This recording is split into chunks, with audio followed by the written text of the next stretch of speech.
ከመቼውም በላይ ቢዝነስ ለመስራት በጣም የሚያነሳሳን ነገር የቢዝነስ ጥቅሞችን ማወቃችን ነው።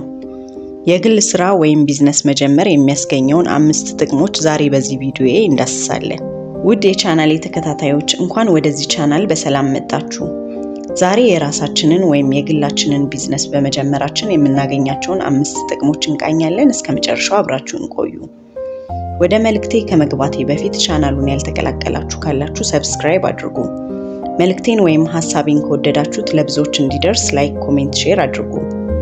ሁላችንም እንደምናውቀው ቢዝነስ መስራት የራሱ የሆነ ውጣ ውረድ ያለው ነገር ቢሆንም ተስተካክሎና መስመር ይዞ ጥሩ ገቢ ማስገኘት ሲጀምር ግን ይዞ የሚመጣው ደስታ እጥፍ ድርብ ነው።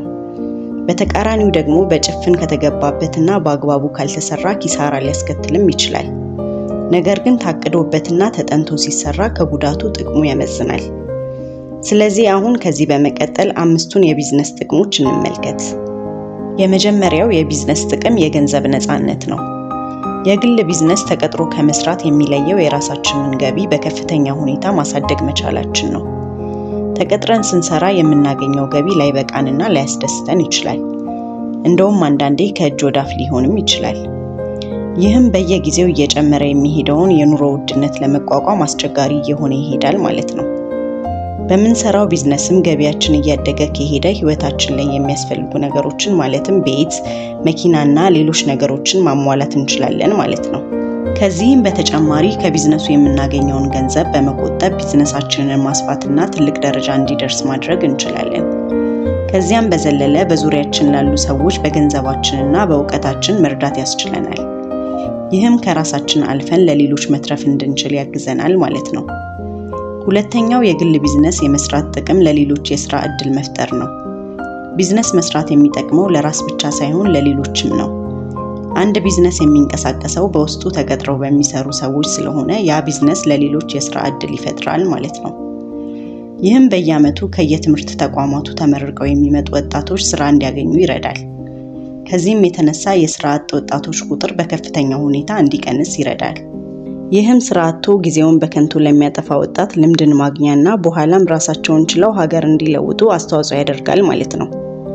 በቂ የሆነ የስራ ዕድልም ሲፈጠር ወደ ውጭ ሀገር በህገወጥ መንገድ የሚሄደውን ወጣት በሀገሩ ላይ መስራት እንዲችል እድል ይፈጥራል። ከዚህም በተጨማሪ ሀገራችን ላይ ለሚፈጠሩ ግጭቶች ወጣቱ መጠቀሚያ እንዳይሆን ትልቅ አስተዋጽኦ ያደርጋል ማለት ነው። ሶስተኛ አዲስ ልምድ እንድናገኝ ይረዳናል።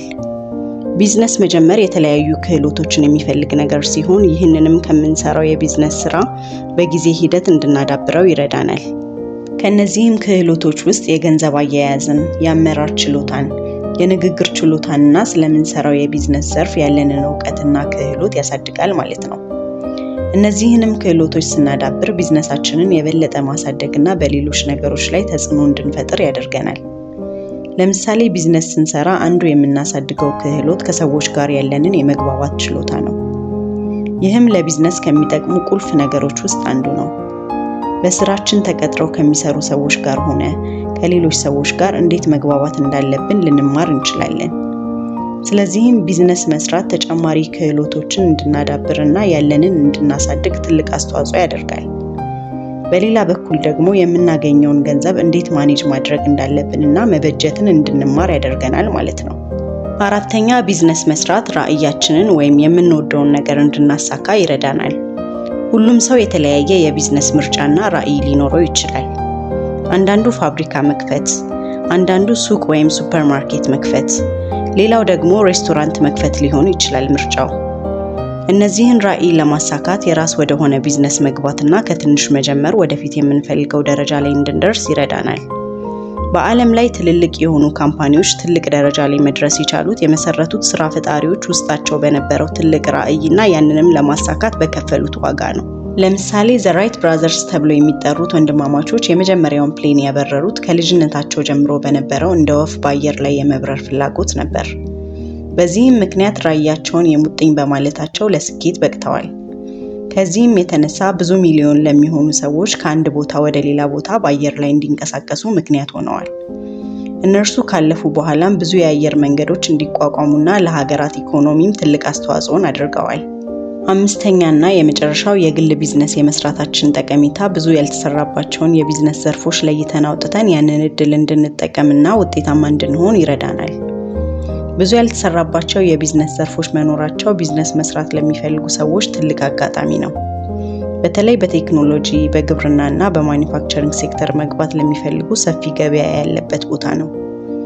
ከሁሉም በላይ ደግሞ ወጣቶች በቴክኖሎጂ ሴክተር ላይ ቢሰማሩ በብዙ መልኩ ራሳቸውንም ሀገራቸውንም ከዛም ባለፈ ደግሞ አፍሪካን መጥቀም ይችላሉ።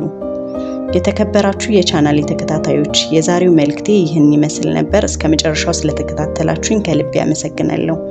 በሌላ ቪዲዮ እስከምንገናኝ ድረስ መልካም ጊዜ ይሁንላችሁ። ቻው።